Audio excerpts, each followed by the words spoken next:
गिरनिया खेता में सूखल जा है कादो पनिया गे करे चले रोपनिया।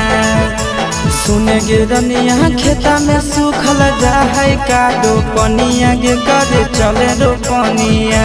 जहिया हो तो धाना के बेचनिया किना के देबो न थुनिया। जहिया हो तो धाना के बेचनिया किना के देबो न थुनिया।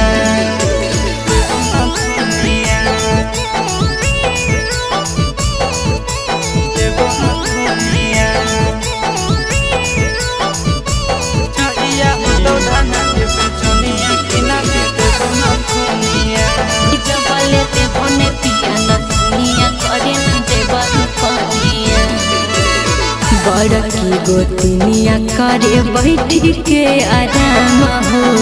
घर बाहर हमारे से करबा हस्ता बका।